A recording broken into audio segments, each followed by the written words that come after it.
Bonjour et bienvenue dans cette formation GNS3 dans le cadre de la plateforme Alform. Aujourd'hui, nous allons voir la configuration des commutateurs ATM. Passons au plan. Donc, tout d'abord, nous allons définir le mode de communication ATM.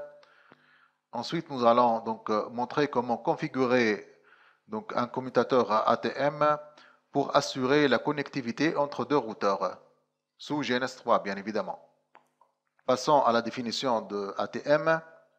Donc ATM est l'acronyme de Asynchronous Transfer Mode. C'est un protocole réseau du niveau 2, c'est-à-dire en termes de modèle OSI. Donc il est conçu pour fournir un standard réseau unifié, aussi bien pour un trafic réseau synchrone que pour les trafics utilisant des paquets. Donc, le but de ATM étant de multiplexer les différents flux de données sur un même lien en utilisant une technique de type MRT ou encore multiplexage à répartition dans le temps. Une caractéristique de l'ATM est que le chemin utilisé dans le réseau ne varie pas au cours du temps dès qu'il est déterminé lors de l'établissement du circuit virtuel. Voici donc à quoi ressemble le commutateur ATM sous GNS3. Le commutateur ATM est configuré à travers l'interface Node Configurator relative. Donc ici, nous pouvons donc changer le nom du switch ou du commutateur ATM. Et au niveau de la section source, nous pouvons déterminer donc le port source, ainsi que le couple le VPI et le VCI, à savoir Virtual Path Identifier et le Virtual Channel Identifier. Ce couple de paramètres permet de déterminer l'orientation des paquets vers les destinations finales, que ce soit pour le port source ou encore le port destination. Donc ici, une fois l'entrée est bien configurée, nous cliquons donc ajouter ou add pour ajouter cette entrée au niveau de la liste des mappages. Donc bien évidemment, nous pouvons réinitialiser les configurations à travers le bouton reset. Donc passons à la démonstration. Donc au niveau du GNS3, nous avons déjà ajouté deux routeurs qui sont liés à deux réseaux internes, à savoir le réseau 10.0.0.8 et le réseau 172.16.0.0. Nous allons assurer la communication entre ces deux réseaux à travers un switch ATM ou encore à travers un commutateur ATM. Donc, essayons d'ajouter un commutateur ATM et le configurer pour qu'il puisse assurer cette connexion. Donc, tout d'abord, nous allons ajouter les ports nécessaires. Nous allons utiliser le port 1 pour connecter le routeur R1 au switch. Et le port 2 pour lier le routeur R2 au switch ATM. Donc le port 1 va être configuré avec un couple VPI-VCI suivant. Donc nous allons laisser le VPI comme 0, donc la valeur 0 pour le VPI. En général, dans la réalité, cette valeur varie entre 0, 1 et 8. Et le VCI, ça varie entre 32 et 67 selon le fournisseur d'Internet. Mais pour des raisons de démonstration, nous allons choisir des nombres arbitraires.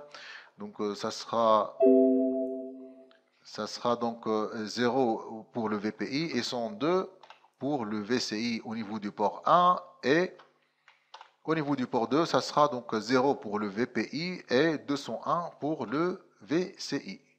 Nous ajoutons cette entrée au niveau de la liste de mappage et nous essayons de lier les routeurs au switch. Mais tout d'abord, essayons de vérifier l'existence ou encore la configuration de la slot 1. Il faut que ce soit donc du type PA-A1 qui est donc une interface spécifique à ATM, donc au niveau du routeur R1 et au niveau aussi du routeur R2. Donc, une fois la vérification est faite, nous allons lier les interfaces ATM respectivement au port 1 pour le routeur R1 et le port 2 pour le routeur R2. Donc, essayons de configurer notre premier routeur. Donc, nous allons lancer tous ces éléments une fois pour toutes. Donc, au niveau des deux extrémités, nous avons un PC1 donc pour le test qui est un VPCS, donc un virtual PC, et de l'autre part, le PC2 n'est rien d'autre qu'une machine virtuelle de type VirtualBox. C'est une machine Windows 7.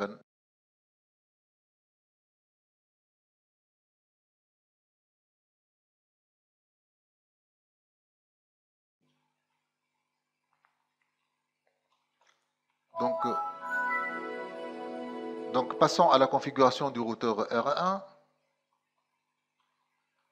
Nous allons ouvrir une console pour configurer notre routeur R1. Donc, tout d'abord, nous allons entrer au niveau de la configuration globale et nous lançons donc la configuration de la première interface qui est l'interface ATM 1/0. Nous allons l'activer, bien évidemment, et puis sortir pour entrer à nouveau au niveau de la sous-interface. Donc, ça sera int ATM 1/0.1. Le mode de communication sera point-to-point. L'adresse IP, ce sera donc 197.0.0.1 comme IP address. Donc, la 197.0.0.1 avec un /30 comme masque. Et par la suite, nous allons configurer le PVC qui sera donc le VPI c'est 0 et le VCI du port 1 et son 2. L'encapsulation sera l'une de ces, ou encore le type de l'encapsulation sera l'un de ces trois alternatives. Donc, nous allons choisir la dernière parce qu'elle est la plus utilisée et encore, elle permet donc de multiples protocoles de routage d'être conduits à travers la liaison ATM. Donc, ça sera AAL 5 Snap. Nous sortons de cette portée et aussi de la portée de la sous-interface pour aller et configurer donc l'interface Fast Ethernet 0/0 donc auquel le PC1 donc appartient. Donc nous allons activer notre interface Fast Ethernet 0/0 et puis donner l'adresse IP 10.0.0.1 avec le masque 255.0.0.0 à notre Fast Ethernet 0/0. Nous sortons et puis puisque les deux PC faisant partie de réseaux différents, nous devons donc utiliser un protocole de routage pour assurer donc la communication ou le routage des paquets à partir du PC1 vers le PC2 et vice versa. Donc ça sera assuré à travers un protocole de routage, soi-disant le RIP version 2 ou la version 2 du RIP. Donc le premier réseau c'est celui de la partie donc ATM ici. Donc ça sera 197.0.0 donc 1. Le deuxième réseau, c'est le 10.0.0.0. Donc 10.0.0.0. Et puis no auto summary. Donc maintenant le routeur R1 est configuré. Nous allons au routeur R2 pour le configurer d'une manière similaire. Nous allons entrer au niveau de la configuration globale et puis au niveau de l'interface ATM 1/0 pour l'activer bien évidemment et entrer à nouveau mais au niveau de la sous-interface ATM donc 1/0.1. Donc nous devons préciser le mode de communication qui est point-to-point et bien évidemment nous attribuons donc l'adresse 197.0.0.2 avec un slash donc 30 comme masque de sous-réseau ou de réseau et puis nous donc configurons le PVC ou le Private Virtual Circuit. Donc il utilise un VPI ou encore donc le Virtual Path Identifier de 0 et le VCI de 101. L'encapsulation doit être identique à celle utilisée au niveau du routeur 1. Donc ça sera AAL5 ou 5 snap. Une fois c'est fait, nous sortons donc de cette sous-interface pour entrer au niveau de la face Ethernet 0/0 auquel il appartient le PC2. Donc nous allons configurer l'adresse IP du routeur R2 qui sera donc 172.16.0.1 pardon. Elle fera donc partie de la classe B et puis no chat pour l'activer ou activer cette interface là.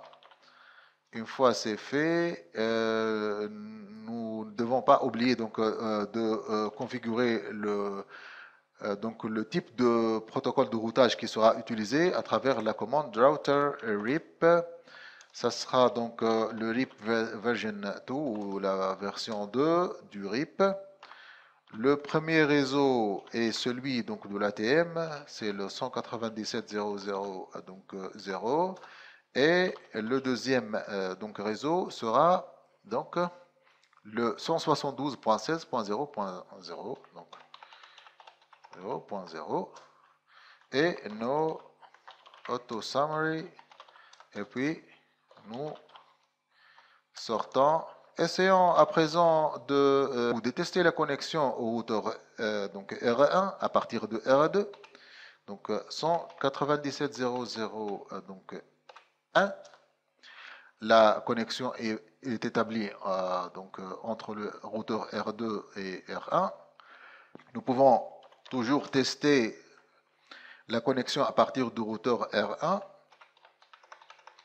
Donc ping 197.0.0.2. La connexion est bien établie. Donc si nous essayons de configurer le PC1 d'une part et le PC2 d'autre part. Donc l'adresse IP de notre PC1 qui est donc le virtual PC, ça sera 10.0.0 donc 2 avec la passerelle par défaut qui n'est rien d'autre que l'adresse utilisée au niveau de l'interface Fast Ethernet 0/0 du routeur R1 qui est celle-là. Donc avec /8 comme masque. Et d'autre part, nous avons déjà donc notre machine ou encore le PC2 qui est une machine virtuelle du type Windows 7. C'est une machine VirtualBox. Donc nous essayons d'attribuer une adresse IP à cette machine pour donc tester pour tester la connectivité. Donc, ça sera ncpa.cpl. Et puis, donc,